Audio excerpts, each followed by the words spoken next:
Aqui na ACE a gente usa o GTD, que é o método do David Allen, é um método que tem bastante tempo aí, que The Art of Getting Things Done, em português, a arte de fazer acontecer, e é um processo, é um fluxo, onde eu tenho uma caixa de entrada e eu vou processando essa caixa de entrada, e ele tem alguns princípios que me ajudam muito, tipo, não deixar nada na minha cabeça, capturar tudo, tem algumas coisas importantes. E eu confesso que eu não uso o GTD completo, eu fiz ao longo dos anos a minha adaptação. Depois a gente pode comentar como cada um aqui gerencia a sua própria produtividade, que acho que linka com o que a Renata falou, de que as pessoas são diferentes e a gente não tem uma fórmula única, mas talvez tenha alguns princípios que ajudam. Então, quem que usa aí? Acho que o Miguel usa bastante, né? Como é que é o teu modus operandi aí, Miguel? Legal. Bom, falando um pouquinho do GTD, né, só para o pessoal conseguir entender o principal aí do método, né, do flow. São basicamente 5 etapas. A primeira etapa é você conseguir coletar tudo que surge de tarefas, demandas, coisas que ou você precisa fazer, ou informações que chegam para você em diferentes meios, né? Então, hoje em dia, a gente é bombardeado tanto por e-mails, ou Slack, ou coisas que chegam no WhatsApp, de pessoas que te ligam. Enfim, tem diferentes formas de chegar em demandas, tanto de coisas profissionais quanto pessoais, né? Então, desde você receber ali uma mensagem da pessoa que mora com você, falando, a gente precisa ir no mercado, até um e-mail falando, olha, eu preciso de uma informação para uma tarefa que eu tenho aqui, né?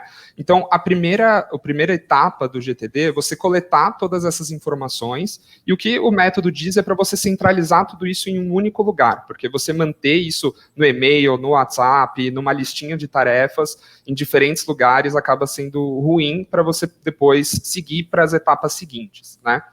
A segunda etapa, então, é a de processar. Então, é o que você entende aquela demanda, aquilo que chegou para você, e já faz um primeiro filtro, né? Se aquilo é algo que demanda alguma ação sua, ou se é algo só que você pode arquivar ou simplesmente descartar, porque não é uma informação relevante, ou se é algo, por exemplo, chegou uma informação referente a uma aprovação que você tem que fazer de férias de um colaborador. Mas você só precisa fazer isso lá na frente, você pode colocar isso numa outra caixinha, né? Você processa essa informação como algo que eu não preciso fazer agora, né? Ou você está no trânsito, e daí quando você chega em casa, você lembrou que você precisa pensar nas suas numa viagem que você quer fazer, em alguma coisa que você quer comprar, mas não é algo em curto prazo, né? Então você coloca isso em algum lugar, você guarda para você não ter que ficar pensando nisso ao longo do seu dia, né? Porque não gera uma ação naquele momento, né?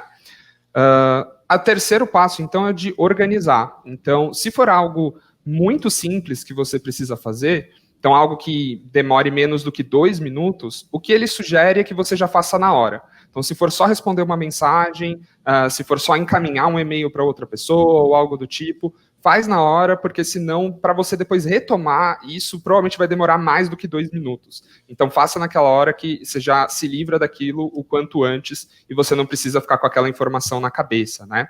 Ou então você delega aquilo para alguém, se você tiver alguma pessoa da sua equipe ou alguma outra pessoa que possa executar, ou então você se programa para executar ela em algum momento próximo. Por exemplo, chegou uma demanda hoje de manhã na minha caixa de e-mail que eu me organizei para fazer hoje à tarde, né? Então você agenda algum momento para você fazer.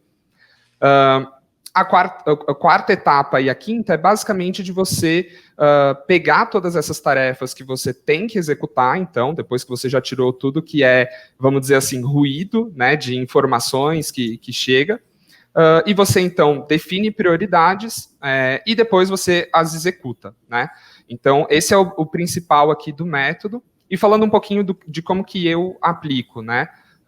Eu não necessariamente coleto e centralizo tudo em um único lugar. Eu entendo que eu tenho ali 2 ou 3 espaços em que eu tenho informações e eu me lido bem com ter esses 3 espaços, assim. Então, pegar uma informação de um e-mail e colocar em outro lugar, eu não acho tão produtivo. Tudo bem, para mim, aquilo está na minha caixa de e-mail, né? Mas, de qualquer forma, eu tento filtrar na hora tudo que não faz sentido, né, tudo que não me gera nenhuma ação, não é comigo, eu não preciso pensar e colocar esforço em cima daquilo, eu já tento tirar da minha frente para ficar com coisas mais essenciais. E eu gosto bastante de pensar nessa etapa de priorização. O que eu mais gosto é de fazer uma relação de esforço e impacto, né? Então, se são atividades de alto esforço ou de baixo esforço, e também de baixo impacto ou de alto impacto, pensando aqui sempre na minha alavanca, o que vai ser mais, o que vai dar mais resultado com menos esforço é o que eu vou priorizar a maioria das vezes. This is Growthaholics.